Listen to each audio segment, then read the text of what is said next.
¿Cuándo nació? ¿Dónde nació? ¿De dónde es?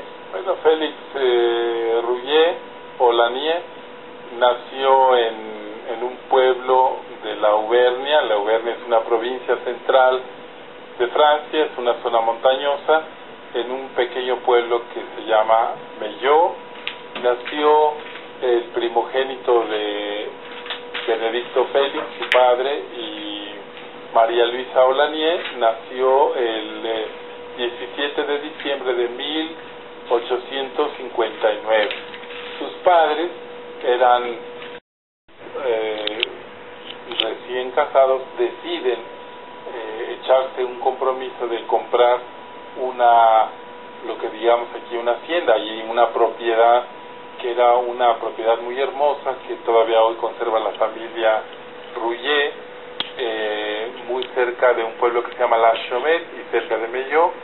Entonces ellos compran una propiedad con digamos con un préstamo, es decir, como una hipoteca que van a ir pagando con su trabajo. Me parece a mí que la hipoteca que ellos se echan era como a 10 años, pero con un trabajo muy intenso lo logran sacar antes de tiempo. Esa propiedad pues va a ser, como quien dice, el centro para esta familia.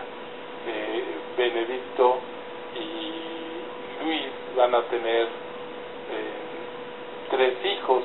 El mayor, Félix, pues van a tener otro hijo que se llama Manuel, y después Estanislao. Ellos, también de pequeños, pues se integran a esta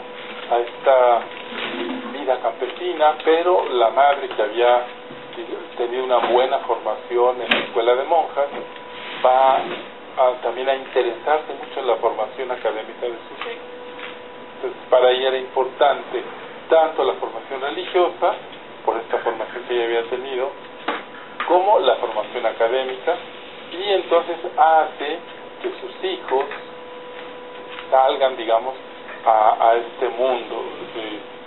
Lo que sabemos del padre Félix es que él va a ser inscrito en una escuela que es internado, se llamaba La Chartreuse, que es la Cartuja, pero que ya había dejado de ser Cartuja, digamos, era el edificio material en donde él va a estudiar. Esta escuela la tenían pues misioneros o tenían sacerdotes diocesanos que ahí daban clases, tenían un colegio. Entonces lo primero que podíamos decir eran gente de bien, gente muy esforzada en el trabajo, que a base de esfuerzos logró hacerse de una propiedad. Después Luis Olanier, digo Luis porque se llama Luisa, en francés es Louis.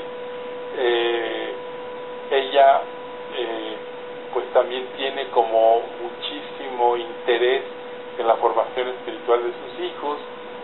Era una mujer, se ve que de mucha iniciativa. Empieza a juntar dinero para realizar ahí dentro de su propiedad una capilla, porque le interesa que ahí se tenga el Santísimo, se celebre la misa, se haga oración, y logra. Ustedes, si algún día visitan aquel lugar, verán cómo la capilla está intacta. Es una capilla pequeña pero muy hermosa, con pues digamos con detalles artísticos.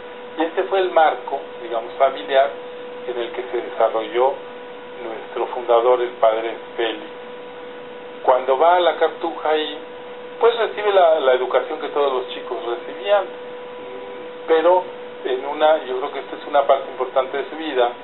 En un recreo que está ahí, los visita un misionero anciano, un misionero que pertenece a la Sociedad de María, y este misionero anciano les va a hablar de las misiones. Era, pienso yo, que una especie como de gira vocacional del obispo. Este obispo había gastado su vida en las misiones de Oceanía y había visto pues cosas muy fuertes de lo que era misionero en aquellas tierras perdidas en los mares del sur. Entonces el padre Félix va a oír esta charla del obispo. El obispo les va a decir: miren, yo ya he gastado mi vida ahí, hay hombres y mujeres que no han oído hablar de Cristo, hay todavía islas que no han tenido la escucha de oír hablar de Jesucristo. ¿Hay alguno de ustedes que quiera ir en mi nombre? Yo ya no puedo. Entonces, en un golpe así como oratorio, el anciano pues casi se desmaya al estarles diciendo. Entonces el padre Félix cuenta en su experiencia que cuando el obispo dijo aquello, que era Monseñor Eloy, bueno, los nombres no importan tanto, entonces que dijo, ¿alguien quiere? Y entonces dice el padre Félix que vio aquel patio lleno de jóvenes y que ninguno, entonces que él sintió un impulso interior y levanta la mano y dijo en voz alta, ¡mua! Yo quiero ir. Entonces todo el mundo se admira porque Félix nunca había hablado de querer ser sacerdote o ir. Y vamos a decir que ese levantar la mano, ese ofrecerse generosamente al trabajo por la iglesia, es como el despunte vocacional de nuestro fundador. Pues un carácter inclusivo el padre Félix, ¿verdad? O sea, desde chiquillo, o sea, parece que se fue formando en este carácter muy peculiar, ¿verdad? ¿Qué más nos puedes platicar de su carácter y de sus inicios en su caminar como marista? ¿Él estaba seguro de ser marista o tenía alguna inquietud por otra congregación? Bueno, él, digamos, tú hablas aquí de una impulsividad, y yo diría más bien como que fue un resorte de generosidad y, como diríamos nosotros, de pena ajena. A ver cómo, habiendo aquí 400, ninguno dice yo digo. Él, a raíz de eso, yo pienso que empezó a pensar, ¿por qué dije yo? Y entonces es como el medio en el que crece en él, y poco a poco crece el deseo de veras de orientar su vida. Sí pensó en varios, pensó en los jesuitas, pensó en los salesianos, pero parece que le convencieron más los sacerdotes de María, porque él mismo era un gran devoto de la Virgen María, como era su madre y después lo fue su papá. Era un gran devoto de María. Entonces cuando él le platica sus proyectos a su mamá, la mamá lo entusiasma y lo ayuda y termina yéndose a la Sociedad de María. Era una congregación pues que no tenía muchos años de fundada por Monseñor Colán, un sacerdote que prácticamente estaba recién muerto. Entonces la Sociedad de María, digamos que estaba en sus primeros años de mucho fervor, y su apostolado era, como hemos dicho, eran las misiones, básicamente, y sobre todo con ese tinte de hacerlo todo al estilo de María, en sencillez, en alegría. Entonces esto le encantó a la mamá del padre Félix y lo impulsó.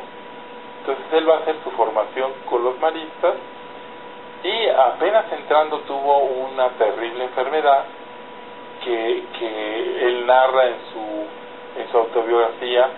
Quizás se le atribuye que le gustaba mucho pescar truchas, y como ustedes saben, las truchas se pescan, pues bueno, hay muchos modos de pescar, pero se pescan metiéndose al río en aquellos arroyuelos de la Auvernia que son formados por el deshielo de las nieves. El padre dice que en una de esas pescas metió mucho tiempo la mano en las aguas heladas, habiendo estado caliente. Entonces esto le provocó una especie como de artritis reumatoide que puso en peligro su vocación. ¿Por qué? Pues porque antes había un canon, ¿verdad?, que nadie se podía ordenar si tenía un defecto físico, y mucho menos en las manos. ¿Por qué? Porque pues son, digamos que el instrumento del cuerpo humano para consagrar. Entonces él sufrió pues una crisis tremenda. Su madre se da cuenta de aquello. Fíjense cómo aparece la mamá, el influjo que tiene la mujer. Entonces, sufriendo aquello y escribiéndole una carta diciéndole, madre, porque le hacían unas pues digamos curaciones terribles con quemaduras, con nitrato de plata, y los médicos le habían dicho, pues si esto no se compone, habrá que amputar la mano.